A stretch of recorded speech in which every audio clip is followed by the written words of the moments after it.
Hey guys, Dan here with Battlefield Curator, and in a previous video I discussed RTI and their M1 carbines.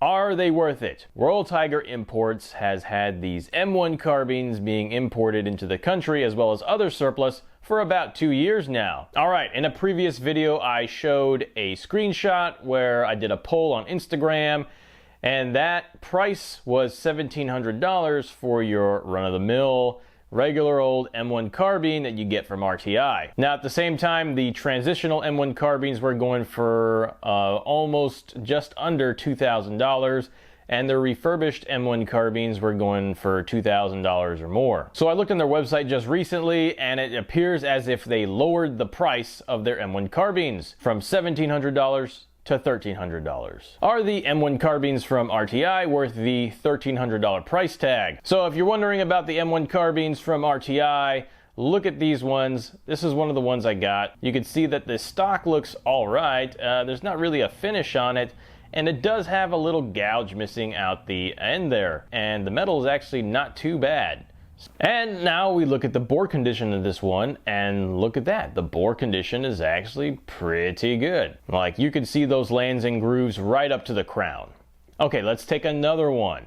This one's a transitional carbine from RTI, and let's see what we got. Okay, so the stock is a nice, high wood stock. The finish is pretty nice. It's not too roughed up. It's not bad. The metal is a little rough though. Yeah, you could definitely tell that in the outsides. It looks like it's been used and abused, but the reality is it's just the time it's been in storage without much protection from the elements, and that's what caused this M1 carbine to look so rough. Let's look at the lands and grooves. The lands and grooves are not bad, not as good as the first one, but hey, this is probably still going to be a really accurate M1 carbine. So for comparison, let's take a look at an inland M1 carbine I got from a store about a couple years ago. This M1 carbine had a CMP tag on them. I assume it's from the DCM, and it had, all the ratings and everything on there. So as you can see, this has been a re-arsenaled M1 carbine. Post-World War II, it's got the M2 stock and the bayonet lug, but hey, the metal condition is really good. Another good thing about this M1 carbine is it's not import marked. Let's take a look at the barrel and the crown. Ugh.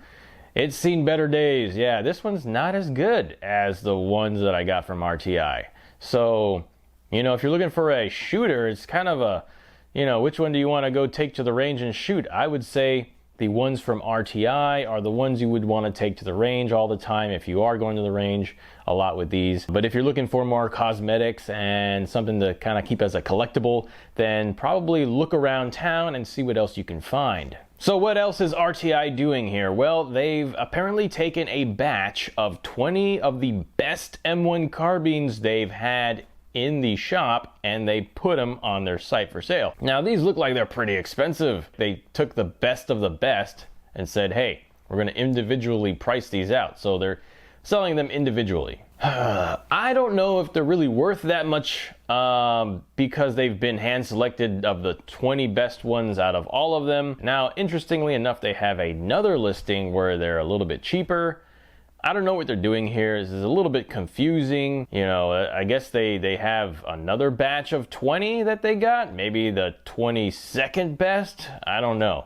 It looks like they need to clarify what they're doing here and what the prices are. But either way, that's the update on the RTI M1 carbines with their new prices. As far as the reviews goes for these M1 carbines, it looks like some of them have been removed. Most websites do remove bad reviews anyways because it looks horrible when you've got a bunch of bad reviews, and you never know because sometimes the reviews can be farmed. So that's why I also like to go to forums or Facebook groups and check out some of what other people got. Overall, it seems to be a pretty good experience for people. So that's pretty much it. Let me know in the comments section what you guys think after they've changed their prices now. And if you do like this kind of content and these updates, let me know by sharing it with your compadres. Be sure to learn history and curate history. And don't forget to check us out on Instagram and Facebook. Make it a great day.